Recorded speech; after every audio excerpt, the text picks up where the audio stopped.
The massive crystal chamber of the Galactic Council gleamed under artificial starlight as representatives from 47 species gathered for what would become known as the most catastrophic political decision in galactic history.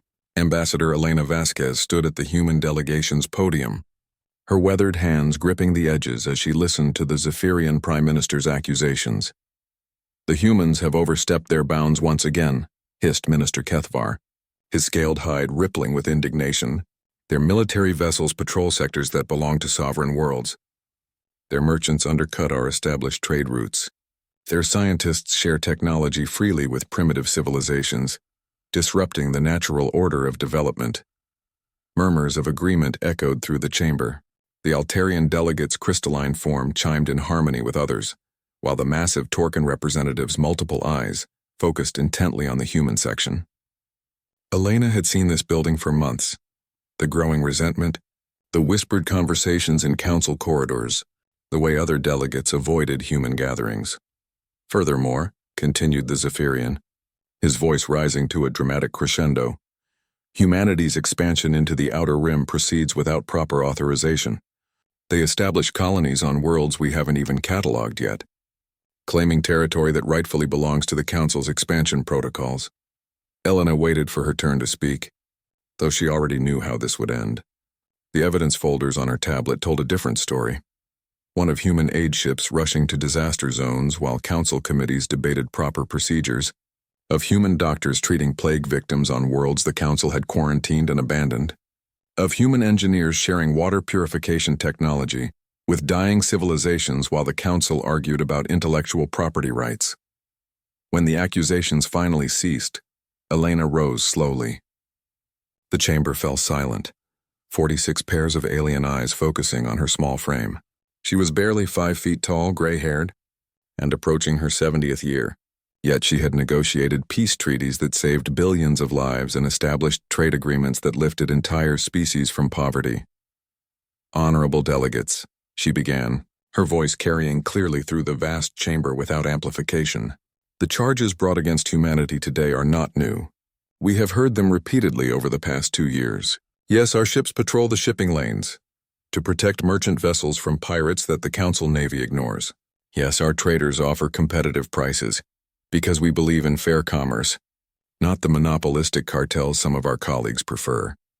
The Zephyrian delegate's tail lashed angrily, but Elena continued without pause.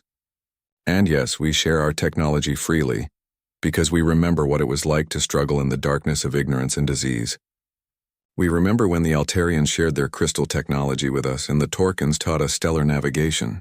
We learned from your generosity, and we passed that gift forward."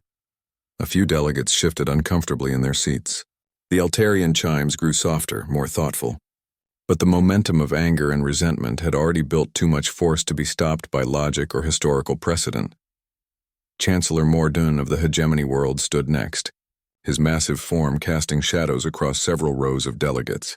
"The humans speak of generosity, but we see conquest by another name. They rescue civilizations only to bind them with debt and obligation. They patrol our space to gather intelligence on our defenses. They share technology to create dependent client states." Elena felt something cold settle in her stomach. This wasn't about trade disputes or territorial disagreements anymore. This was about fear. Fear of human unpredictability, human innovation, human refusal to accept that suffering was simply the natural order of things. "I propose," Chancellor Mordun continued, "that humanity be given a choice. They may accept strict limitations on their expansion, submit to council oversight of their military and civilian activities, and cease their unauthorized interventions in sovereign affairs. Or they may withdraw from the Galactic Council entirely and forfeit all rights and protections that membership provides." The chamber erupted in excited chatter. Some delegates looked shocked at the ultimatum's severity, while others nodded approval. Elena noticed that her few allies, the Centauri Federation, the Free Worlds Alliance, and the Botanical Collective, remained conspicuously silent. She looked back at her small delegation. Captain Morrison of the Earth Fleet stood rigid at attention, his jaw clenched tight.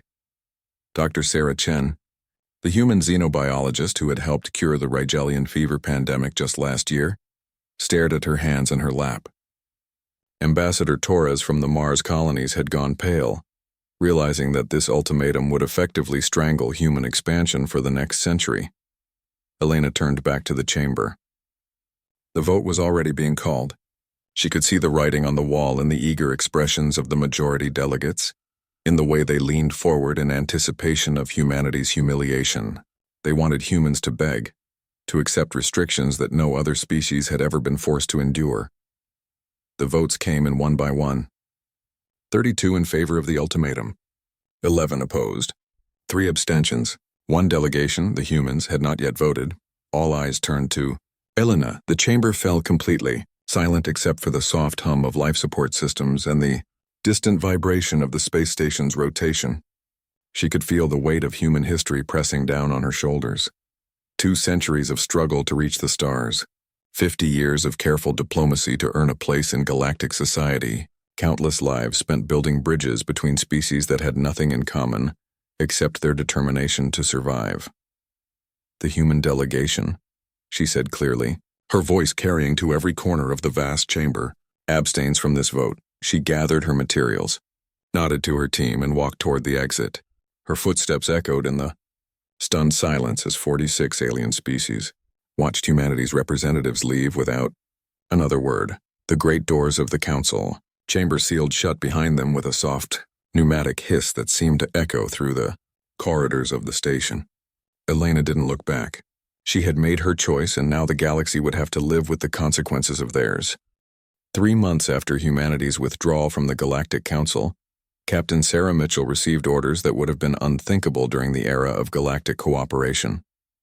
Her cruiser, the UES Defiance, was to begin immediate evacuation of all human personnel from Council space, starting with the remote research stations in the Vega system.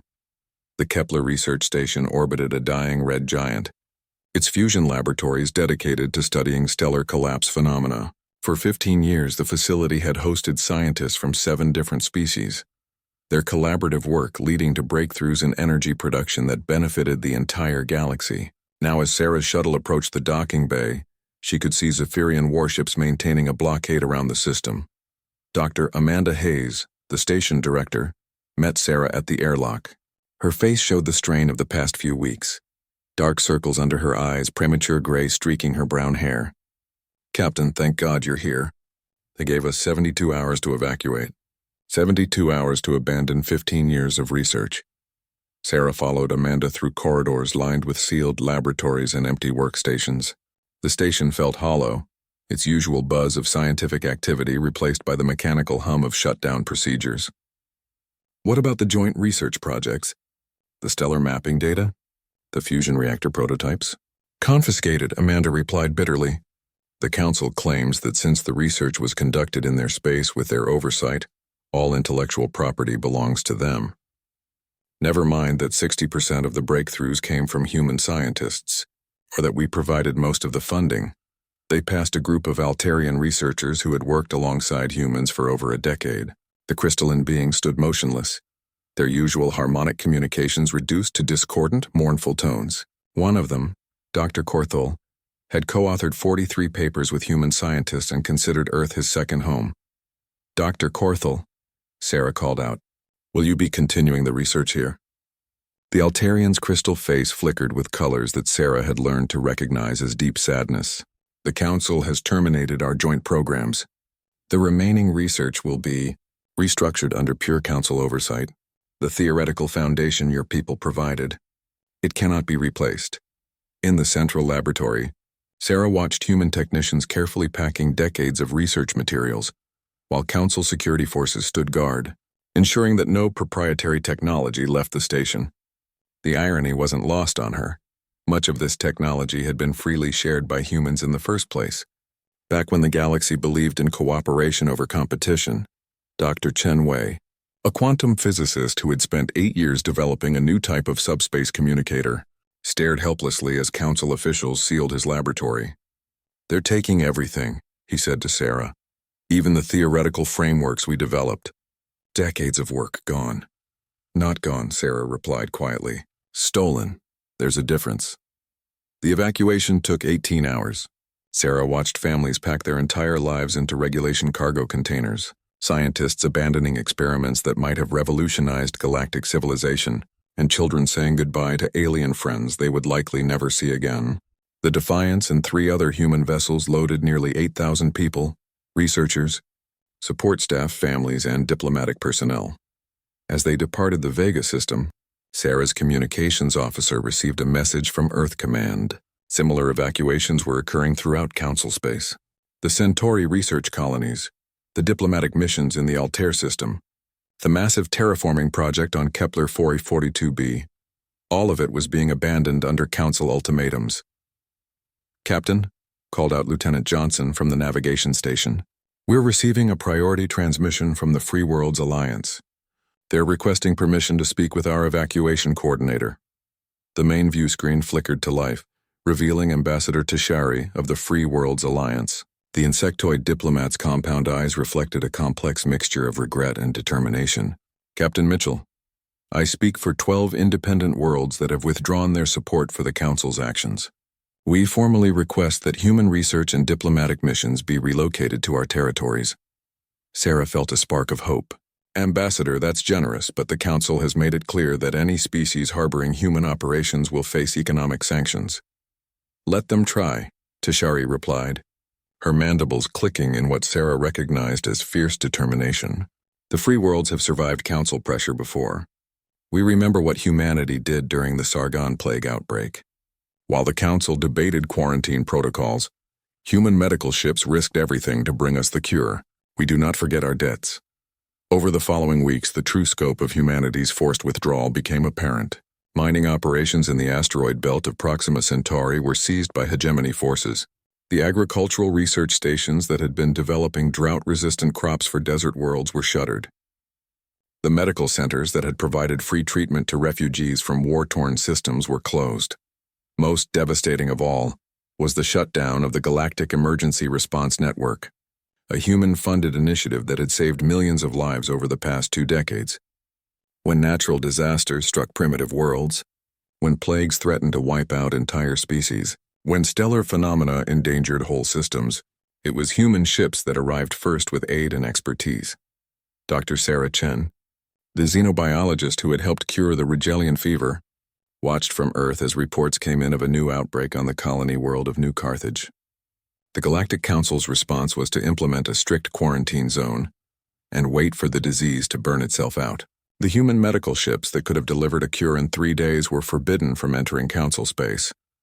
"We could save them," she said to Elena Vasquez during an emergency meeting in Geneva. "We have the cure, we have the ships, we have the medical teams ready to deploy." Elena stared out the window at the Swiss mountains, her reflection ghost-like in the glass. "The Council has made their position clear. Any human vessel entering their space will be fired upon.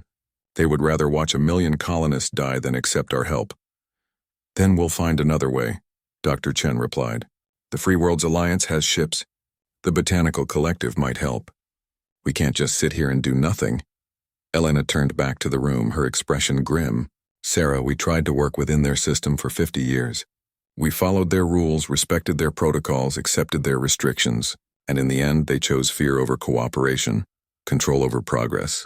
Maybe it's time to stop trying to save people who have made it clear they don't want to be saved." The silence that followed was broken only by the soft chime of incoming communication. Alerts, reports of more human operations being shut down, more collaborations being severed, more bridges being burned. The galaxy was pulling itself apart species by species, and the humans could only watch from the outside. But in the outer rim territories, beyond the reach of Council authority, something new was beginning. Human colonies that had been struggling to survive were suddenly receiving massive resource shipments from Earth. Research stations were being established in unclaimed systems, and most significantly, the species that had been abandoned or ignored by the Council were starting to receive visitors offering technology, medical aid, and hope. 2 years after the exodus from Council space, Admiral Marcus Chen stood on the bridge of humanity's newest flagship, watching as the UES Horizon emerged from hyperspace at the edge of the Kepler 186 system. What he saw defied everything the Galactic Council believed about human capabilities. Where once there had been a handful of struggling colonies scattered across hostile worlds, Now there was a thriving network of advanced settlements. Massive orbital platforms processed asteroids into raw materials, while fusion reactors provided unlimited clean energy. Agricultural domes on previously barren moons now fed millions, their genetically enhanced crops capable of growing in conditions that would have been impossible just decades earlier. "Sir," reported Commander Lisa Park from the sensor station, "I'm reading 43 major installations in this system alone. Population estimates suggest nearly 12 million inhabitants across 7 worlds."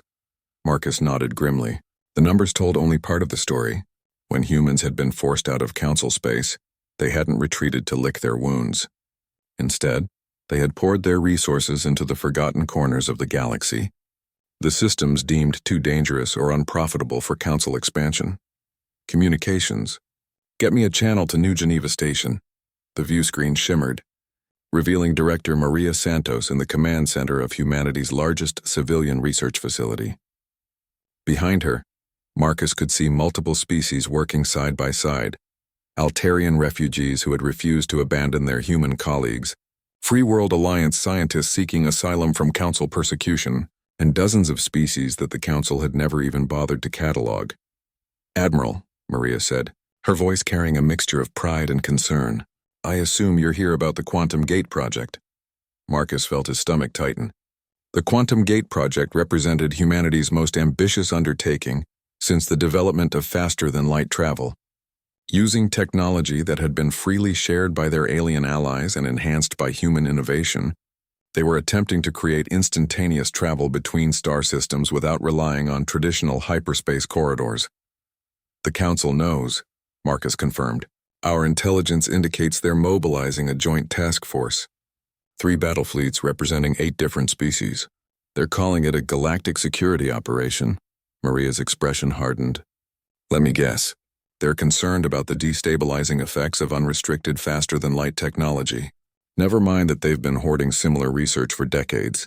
Through the view screen, Marcus could see the Quantum Gate itself, a massive ring of exotic matter suspended between 2 moons, crackling with energies that seemed to bend space around it. Teams of human and alien engineers worked frantically to complete the final calibrations. "How long until the first test?" Marcus asked. 48 hours. Maybe 60 if we run into complications with the exotic matter stabilizers." Maria paused, studying readouts from her workstation. "Marcus, this isn't just about transportation. This technology could revolutionize how we think about space, time, and distance itself. If we can create stable gates between systems, we can establish trade networks that bypass council space entirely. We can provide instant medical aid to any world in need. We can share knowledge and resources across the galaxy without asking anyone's permission." Marcus understood the implications. For centuries, faster-than-light travel had required ships to follow specific hyperspace corridors, routes that were controlled and monitored by the major galactic powers. The Council used this control to enforce their political will, cutting off systems that refused to comply with their demands. But quantum gates would change everything. "Director," he said carefully, "I need you to understand what we're facing. The Council isn't just sending a few patrol ships to express disapproval. This is a full military response. They've authorized the use of planet-killer weapons if necessary to prevent this technology from being completed." The bridge crew around Marcus exchanged worried glances.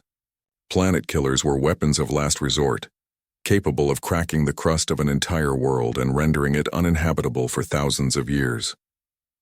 The Council had only used them twice in recorded history, both times against worlds that had developed technologies deemed too dangerous for galactic stability. Maria's face grew pale. "They would murder 12 million civilians to stop us from building a transportation device?" "They would murder 12 million civilians to maintain their monopoly on galactic transportation," Marcus corrected. "Maria, I'm ordering a full evacuation. Every civilian, every non-essential researcher, every family. We have 36 hours to get them out." "And the project?" Marcus was quiet for a long moment, staring at the magnificent structure that represented humanity's greatest scientific achievement. "The project continues. If we abandon it now, they win. If we let them dictate what technologies we can and cannot develop, we'll never be free of their control." The evacuation began immediately. Transport ships arrived from across human space, their holds packed with terrified colonists who had already been forced to abandon one home. Children who had been born in the Kepler system cried as they left the only world they had ever known. Scientists packed decades of research into data cores, hoping to preserve their work for future generations. Dr. Yuki Tanaka, the lead physicist on the Quantum Gate project, refused to leave. This technology represents 40 years of theoretical work, she argued with Marcus during the evacuation briefing. If we abandon it now, it will take decades to rebuild the infrastructure necessary to attempt it again. Dr. Tanaka, the Council fleet will arrive in less than 30 hours. They have enough firepower to turn this entire system into radioactive debris. Then we finish the test before they arrive. Yuki's eyes blazed with determination. Admiral, if this works, if we can prove that quantum gate technology is viable, it changes everything. The Council's stranglehold on galactic civilization ends forever. Marcus studied the faces around the conference table. Engineers who had spent their entire careers working toward this moment. Scientists who had sacrificed everything to push the boundaries of human knowledge. Technicians who understood that they were on the verge of either humanity's greatest triumph or its most spectacular failure. How many people do you need to complete the test? 50, Yuki replied immediately. 50 volunteers who understand that we might not survive the next 2 days. Marcus looked out at the quantum gate, its exotic matter core pulsing with contained energies that could either open doorways between stars or tear holes in reality itself. The Council fleet was racing toward them with weapons capable of sterilizing worlds. The entire future of human expansion hung in the balance. Put out the call for volunteers, he decided. But Dr. Tanaka, understand this. If the test fails, if we can't prove this technology works, then we're all dead for nothing. Yuki smiled grimly. Admiral, in the history of human space exploration, when have we ever let impossible odds stop us from trying? Outside the station's viewports, the quantum gate continued its slow rotation between the moons, waiting to either usher in a new age of galactic civilization or become humanity's most expensive funeral pyre. 18 hours before the Council fleet's arrival at Kepler 186, Dr. Yuki Tanaka made a discovery that would reshape the foundations of galactic civilization.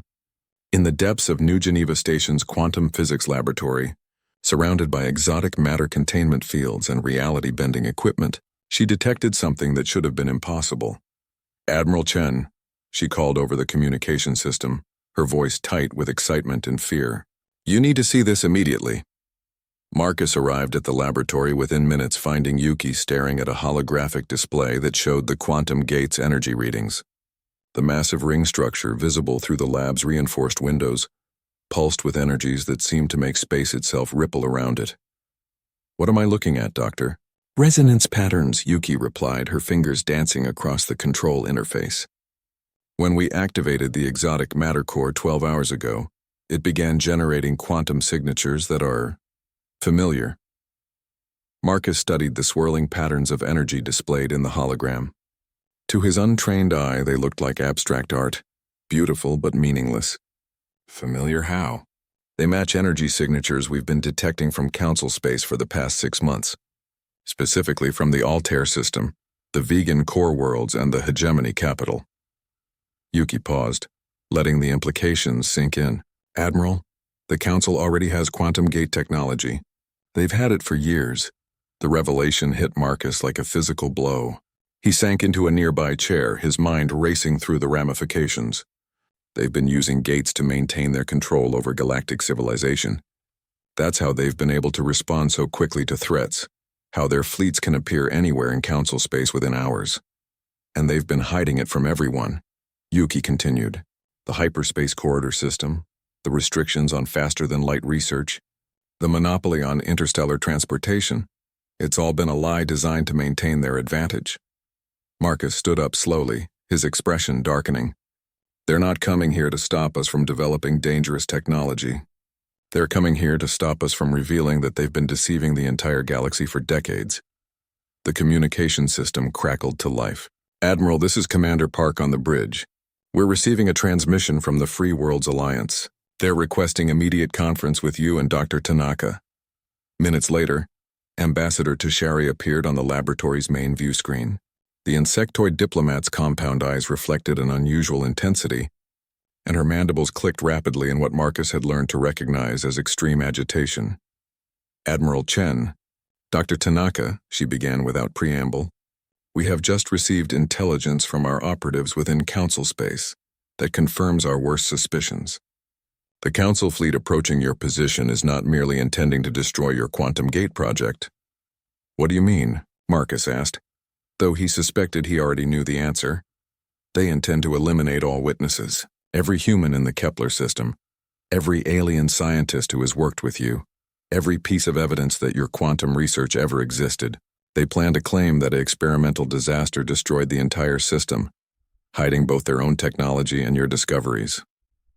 Yuki's face went pale. "They're willing to commit genocide to protect their secret." "It appears so," Tashari confirmed. "However, we may have an alternative. The Free Worlds Alliance has been developing contingency plans for exactly this situation. We have assets positioned throughout the galaxy, ready to broadcast proof of the Council's deception to every inhabited world simultaneously." Marcus felt a spark of hope. "What kind of proof?" "Sensor records showing Council ships using quantum gate technology. Communication intercepts revealing their knowledge of the science behind it. Financial records showing how they've been manipulating trade routes to force dependence on their controlled hyperspace corridors."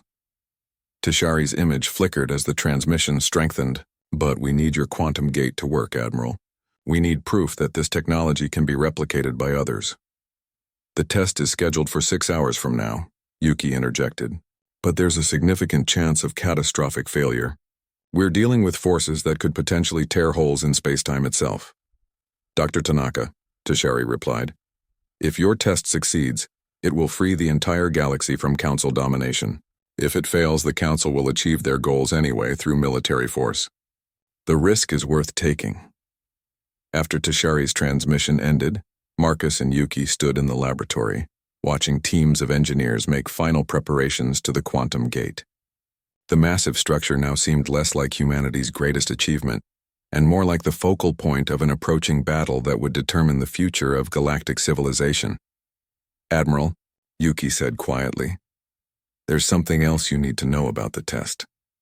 Marcus turned to face her, noting the worried expression on her face. "What is it?" "The power requirements for the initial activation are enormous. We'll need to channel the entire energy output of our fusion reactors through the exotic matter core. If something goes wrong, if the containment fields fail or the quantum matrix becomes unstable, how big an explosion are we talking about?" Conservative estimates suggest it could sterilize everything within a 50 million kilometer radius. The blast would be visible from neighboring star systems. Marcus absorbed this information with the calm that came from years of command experience. "So we're risking not just our lives, but the possibility of creating a weapon that makes the Council's planet killers look like firecrackers." "That's about the size of it." "Yes." Through the laboratory windows, Marcus could see the last of the civilian evacuation ships disappearing into hyperspace, carrying 12 million refugees to safety in Free Worlds Alliance territory. Only the 50 volunteers remained, engineers, scientists, and military personnel who had chosen to stay behind for one of the most dangerous experiments in human history. "Dr. Tanaka," he said finally, "in your professional opinion, what are our chances of success?" Yuki was quiet for a long moment, studying the readouts from the quantum gate's preliminary systems. "Honestly, maybe 30%. We're dealing with theoretical physics that humanity has never attempted before, using technology that we've had to reverse engineer from alien sources and enhance with our own innovations. And our chances of survival if the Council fleet arrives before we complete the test? 0%. They'll use planet killers to ensure that no trace of our work survives." Marcus nodded grimly. "Then I guess we'd better make sure that our 30% is good enough." He activated the station-wide communication system. "All personnel, this is Admiral Chen. In 5 hours and 37 minutes, we will either change the course of galactic history or die trying. The Council has built their empire on lies and the suppression of technologies that could benefit every species in the galaxy. Today we have the opportunity to tear down those lies and give every world the freedom to determine its own destiny." His voice echoed through the corridors of New Geneva Station, reaching every volunteer who had chosen to stay behind. "Whatever happens in the next few hours, remember that we are not just fighting for humanity. We are fighting for every species that has been held back by Council restrictions, every world that has been denied access to life-saving technology, every civilization that deserves the chance to reach for the stars without asking anyone's permission. The quantum gate pulsed with increasing energy, space itself beginning to bend around the exotic matter core as the countdown to activation began. 4 hours before the Council fleet's arrival, the quantum gate test began with a sound that shouldn't have existed in the vacuum of space. A deep, resonant hum that seemed to vibrate through the very fabric of reality itself. Dr. Yuki Tanaka stood at the control station, her hands steady despite the magnitude of what she was attempting to achieve. Exotic matter containment at 97%, reported Dr. Sarah Kim from the secondary control station. Quantum field generators are stable. Temporal displacement readings are within acceptable parameters. Admiral Marcus Chen watched from the observation deck as space around the massive ring structure began to distort. Stars visible through the gate's center started to elongate and shift, their light bending in ways that hurt to look at directly. Dr. Tanaka, are we on schedule? Slightly ahead, actually, Yuki replied, not taking her eyes off the swirling energy patterns displayed on her screens. The exotic matter is responding better than our simulations predicted. It's almost like it wants to form a stable gateway. Through the reinforced windows of New Geneva Station, the quantum gate had become a spectacle of impossible beauty. Arcs of pure energy danced between the ring segments while the space within began to shimmer like water. The 49 other volunteers who had stayed behind gathered at observation points throughout the station, knowing they were witnessing either humanity's greatest triumph or the last thing they would ever see. Admiral, called Commander Park from the communication station, we're receiving a priority transmission from the Free Worlds Alliance fleet. They're in position throughout the galaxy, ready to broadcast our test results to every inhabited system simultaneously. Marcus nodded. And the Council fleet? Still 4 hours out, but they're pushing their engines hard. Intelligence suggests they're carrying enough firepower to crack a moon. The quantum gate's energy output suddenly spiked, causing alarms to sound throughout the control room. Yuki's fingers flew over her controls as she struggled to maintain stability in the exotic matter core. What's happening? Marcus demanded. The quantum field is trying to lock onto something, Yuki replied, sweat beading on her forehead. It's as if there's another gate somewhere in the galaxy that's resonating with ours. Dr. Kim looked up from her station, her face pale. That would be consistent with what we suspected about the Council having their own quantum network. Our gate is trying to connect to theirs. Can you control where it connects? Not exactly, Yuki admitted, but I can try to guide the resonance pattern towards something specific. If the Council really has a network of these gates, there should be a central hub, a master control station that coordinates the entire system. The implications were staggering.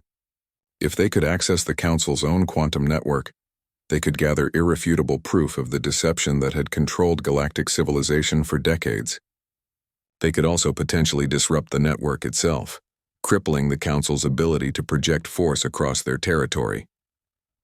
Do it, Marcus ordered. Try to lock onto their central hub. The energy patterns around the gate shifted as Yuki adjusted the quantum resonance frequencies. The space within the ring, which had been merely distorted before, began to clear. Instead of the expected view of empty space on the far side, something else began to emerge. I'm getting a stable connection, Yuki announced, her voice tight with excitement. But Admiral, you need to see this.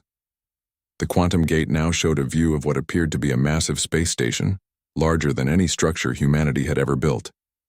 The station was clearly artificial, its crystalline spires and geometric patterns unlike any known architecture. And surrounding it, arranged in perfect formation, were thousands of ships from dozens of different species, not just Council members, but civilizations that were supposed to be independent, neutral, or even hostile to Council authority. That's impossible, Commander Park breathed. Half of those ships belong to species that claim to have never had contact with the Council. Dr. Kim was frantically analyzing the data streaming through the quantum connection. Admiral, I'm detecting quantum signatures from at least 40 different gates connected to that hub. The Council hasn't just been hiding this technology. They've been using it to secretly control species across the entire galaxy. Marcus studied the view through the gate. The massive station was clearly the center of a galactic conspiracy that dwarfed anything he had imagined. Can we record this? Already doing it, Yuki confirmed. But Admiral, there's something else. The quantum connection is two-way. They can see us as clearly as we can see them. As if summoned by her words, figures began to appear on the observation deck of the distant station. Marcus could make out the distinctive forms of Zephyrian commanders, hegemony officials, and other high-ranking council members. They were pointing at the gateway, clearly agitated by this unexpected intrusion into their secret network. They're trying to sever the connection, Dr. Kim reported. I'm reading massive energy spikes from their end. They're overloading their exotic matter containment to force a shutdown. How long can we maintain the link? Marcus asked. Maybe 10 minutes, Yuki replied. But Admiral, that's not our only problem.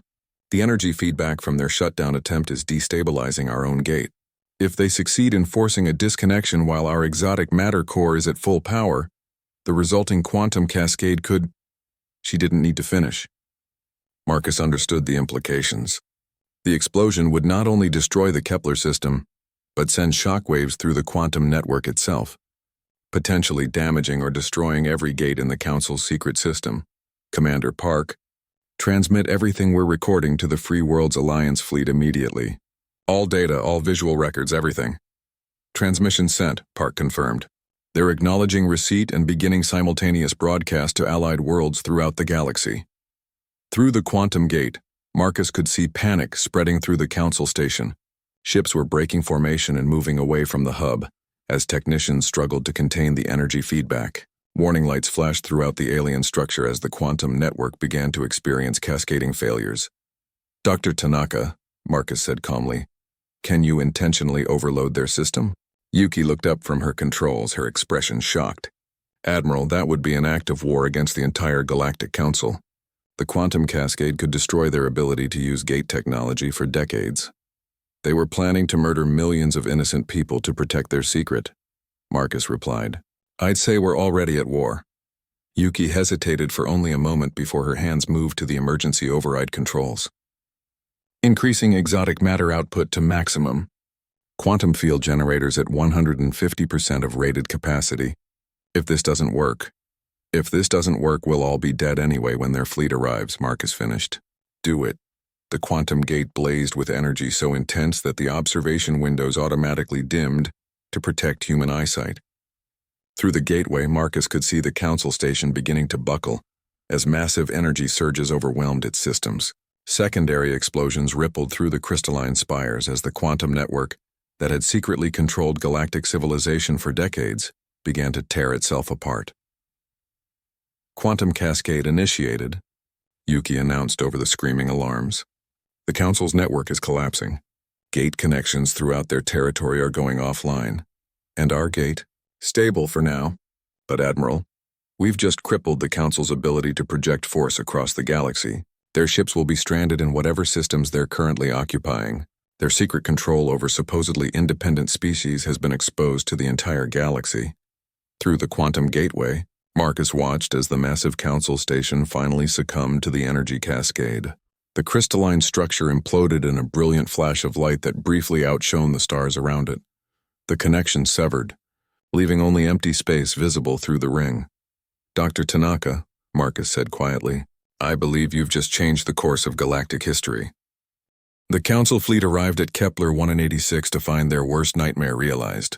Instead of the secret human research facility they had come to destroy, they discovered a stable quantum gate broadcasting live footage across the galaxy, showing the smoldering remains of their hidden control network and revealing decades of deception to every inhabited world.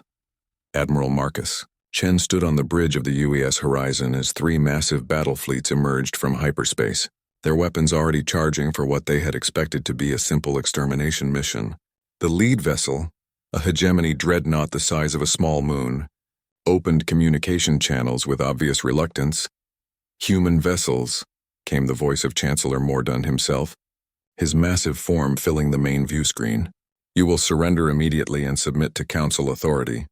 Your illegal research has violated galactic security protocols. Marcus almost smiled at the irony. Chancellor, I'm curious about something. How exactly did you manage to arrive here so quickly? Your fleet left hegemony space only 6 hours ago. Yet that journey should have taken 3 days through normal hyperspace corridors. The silence that followed, spoke volumes. Through the view screen, Marcus could see the Chancellor's multiple eyes shifting uncomfortably as he realized the implications of the question. Furthermore, Marcus continued, our quantum gate recordings show ship configurations that match vessels supposedly belonging to independent worlds, neutral territories, and even species that claim to have never encountered the Council. Would you care to explain how you've been coordinating secretly with civilizations that are supposed to be outside your jurisdiction? The transmission cut off abruptly, but the damage was already done. Across the galaxy, the Free Worlds Alliance broadcast network was showing the evidence in real time to billions of viewers.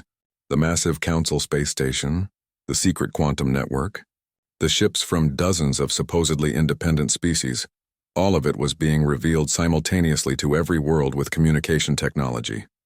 Admiral, reported Commander Park, we're receiving transmissions from across Council space. Multiple worlds are demanding explanations from their governments. The Altarian homeworld has recalled their representatives from the Council chambers. The Botanical Collective is formally withdrawing from all Council treaties. Dr. Yuki Tanaka, still monitoring the quantum gate from the control station, looked up with a mixture of exhaustion and amazement. Admiral, our gate is receiving connection requests from 17 different locations. Species we've never heard of are trying to establish contact through our network. The implications were staggering. The Council's monopoly on faster-than-light transportation hadn't just been about military control, it had been about information control. By forcing all interstellar communication and trade through their regulated hyperspace corridors, they had prevented entire civilizations from making contact with each other. Accept the connections, Marcus ordered. Let's see who's been hidden from the galaxy all these years. The quantum gate shimmered as new connections established themselves.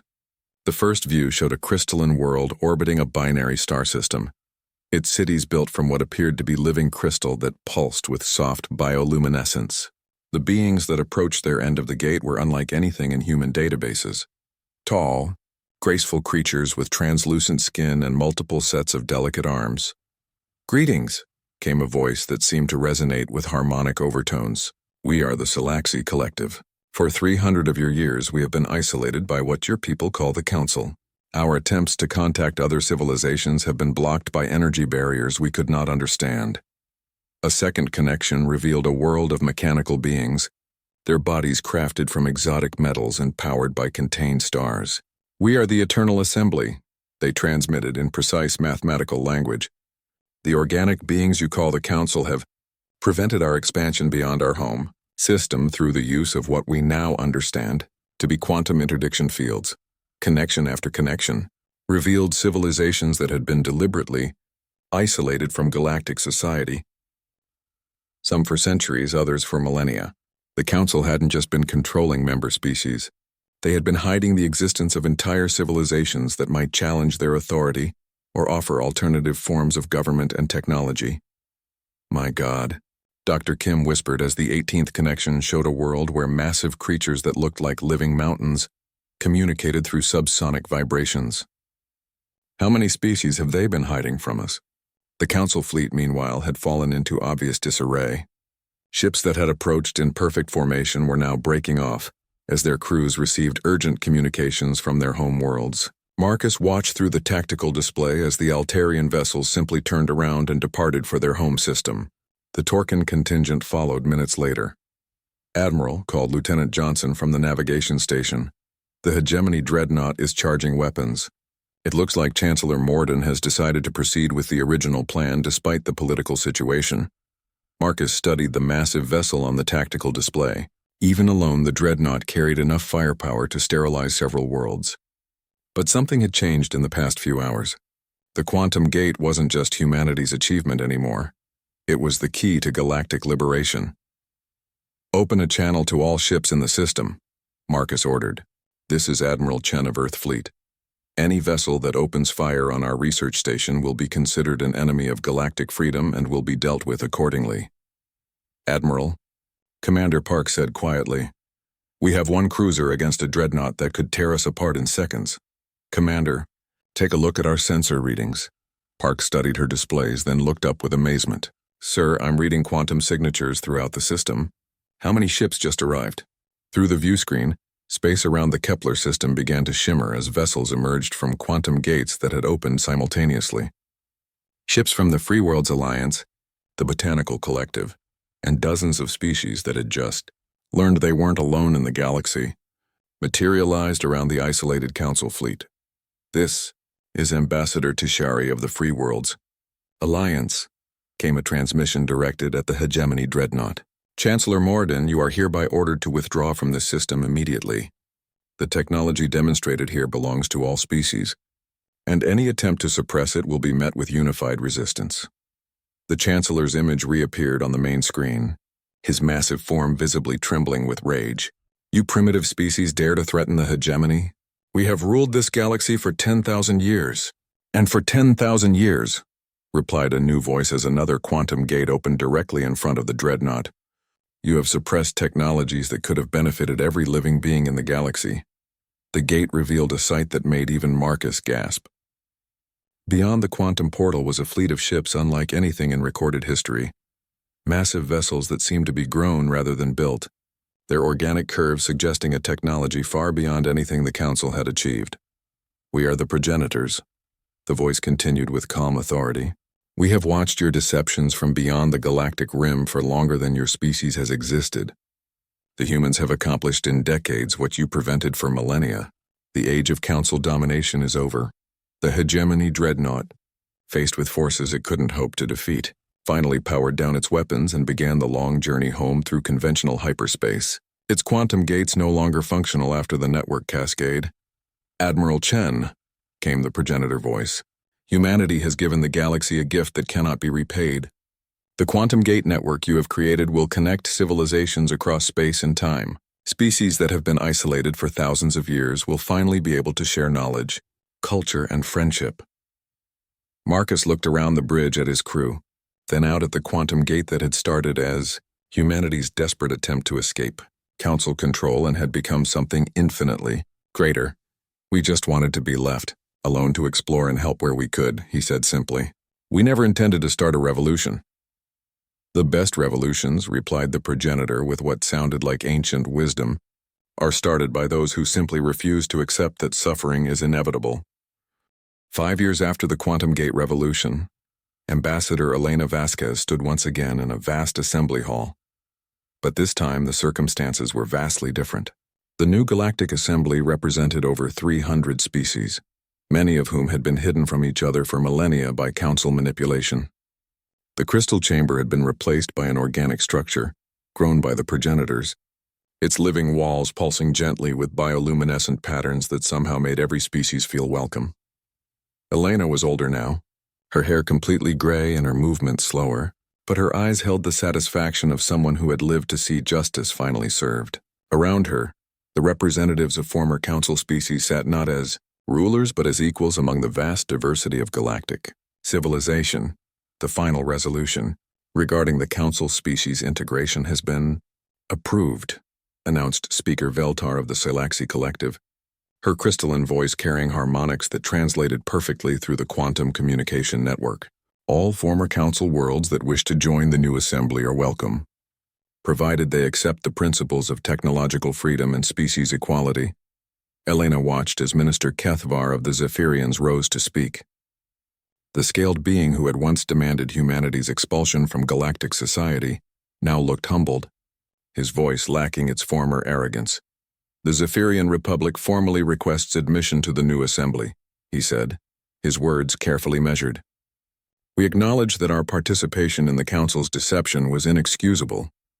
We accept responsibility for the suffering caused by the suppression of quantum gate technology and other innovations that could have benefited all species." Similar statements came from representatives of other former Council worlds. The Altarians, who had always been among humanity's closest allies, were welcomed back immediately. The hegemony worlds, still struggling with the collapse of their political system, were offered conditional membership pending democratic reforms. Elena found it grimly satisfying that the very species who had demanded humanity accept restrictions and oversight were now begging for inclusion in a system that humans had helped design. But she took no pleasure in their humiliation. The goal had never been revenge, but freedom. "Ambassador Vasquez," Speaker Veltar continued. As humanity's representative, would you care to address the assembly regarding the quantum network expansion? Elena stood slowly, her voice carrying clearly through the organic acoustics of the chamber. 5 years ago, humanity was told to accept limitations on our growth, our exploration, and our desire to help others. We were told that our way of doing things was dangerous, destabilizing, and contrary to galactic order. She paused, looking around at the hundreds of species representatives, many of whom had been unknown to the galaxy just years before. We refused those limitations not because we wanted to dominate others, but because we believed that every species deserved the right to reach for the stars without asking anyone's permission. The quantum gate network had grown beyond anyone's wildest expectations. What had started as a desperate experiment to escape council control had become a transportation system, linking over 10,000 inhabited worlds. Species that had been isolated for millennia were now regular trading partners. Medical knowledge flowed freely between civilizations, ending plagues that had persisted for centuries. Scientific collaboration had accelerated technological development at an unprecedented pace. The network currently operates 147 major gate hubs, Elena continued, with plans for 300 more within the next decade. Travel time between any 2 points in the galaxy has been reduced from months to minutes. More importantly, no single authority controls the network. No species can cut off another's access to trade, knowledge, or exploration. Dr. Yuki Tanaka, now the director of the Galactic Quantum Research Institute, provided a technical update. The exotic matter requirements for new gates have been reduced by 80% through collaborative research involving 47 species. The mechanical assembly's stellar engineering techniques, combined with progenitor biotechnology and human innovation, have created gate designs that are safer, more efficient, and capable of connecting across galactic distances. But the revolution had cost the galaxy dearly. The collapse of the Council's secret network had stranded millions of people in isolated systems, leading to humanitarian crises that took years to resolve. Several worlds had descended into chaos when their puppet governments were exposed and overthrown. The hegemony's core worlds were still recovering from economic collapse after losing their monopolies on trade and transportation. Elena addressed this soberly. We cannot forget that freedom comes with a price. The transition from a controlled society to an open one has been painful for many worlds. But we have also seen what happens when species work together voluntarily, rather than through coercion. The refugee crisis alone had been staggering. Billions of beings who had been trapped in oppressive systems suddenly found themselves free to migrate to worlds where their particular skills and cultures were valued. The quantum network had enabled a massive redistribution of population that gradually stabilized as species found their optimal environments and trading partners. The human-led disaster relief efforts have set a standard for interspecies cooperation, acknowledged Ambassador Tishari of the Free Worlds Alliance. When the Rigelian plague returned to the Outer Rim worlds last year, human medical ships reached the affected systems within hours instead of the weeks that previous aid missions required. Elena smiled, remembering the early days when human aid ships had been viewed with suspicion and resentment by Council authorities. Now those same ships worked alongside vessels from dozens of species, their joint efforts coordinated through the quantum network's instant communication capabilities.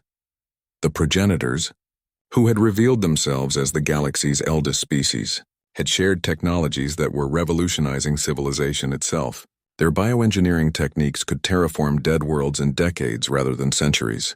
Their energy systems drew power directly from stellar cores without the need for massive collection arrays. Most importantly, their philosophical insights helped species overcome the psychological barriers that had made council domination possible in the first place.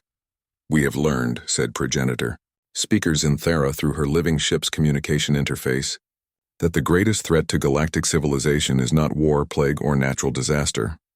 It is the belief that some beings are more deserving of freedom than others. The humans understood this instinctively, which is why they succeeded where older and more advanced species had failed. Elena felt a deep sense of completion as she looked around the assembly chamber. Humanity had started this journey by simply refusing to accept restrictions on their right to explore and help others. They had ended up inadvertently liberating an entire galaxy from a system of control that most species hadn't even known existed. But perhaps most satisfying of all was the knowledge that the revolution was irreversible. The quantum network was too widespread, involving too many species and too many independent nodes, for any single authority to control or shut down. The galaxy had learned to communicate and cooperate without asking permission from self-appointed masters. The age of humanity walking away in silence is over, Elena said in her closing remarks. From now on, when civilizations face threats to their freedom, they will not face them alone. The quantum network ensures that help is always just minutes away, regardless of distance or political barriers. As the assembly session ended and representatives began departing through quantum gates to their homeworlds, Elena remained for a few minutes in the empty chamber. She thought about the long journey that had brought the galaxy to this point. The decades of diplomatic frustration, the painful exodus from council space, the desperate gamble with experimental technology that could have destroyed everything. Dr. Tanaka joined her in the quiet chamber. "Any regrets, Elena?" Elena considered the question seriously. "I regret that it took so long. I regret that so many species suffered under council domination, while we tried to work within their system. But I don't regret walking away when they demanded we accept limitations that would have prevented us from being who we are." Through the transparent walls of the organic chamber, Elena could see quantum gates opening and closing as beings traveled freely between stars that had once been separated by months of dangerous journey. Children from dozens of species played together in the station's common areas, growing up in a galaxy where diversity was celebrated rather than controlled. The council wanted us to accept that their way was the only way, Elena reflected. They wanted us to believe that order required submission, that peace required inequality, that stability required control. We proved them wrong by building something better. Humanity had walked away in silence when the galaxy tried to limit their compassion and curiosity. In the end, that quiet refusal had spoken louder than any words could have, and the entire galaxy had finally learned to listen.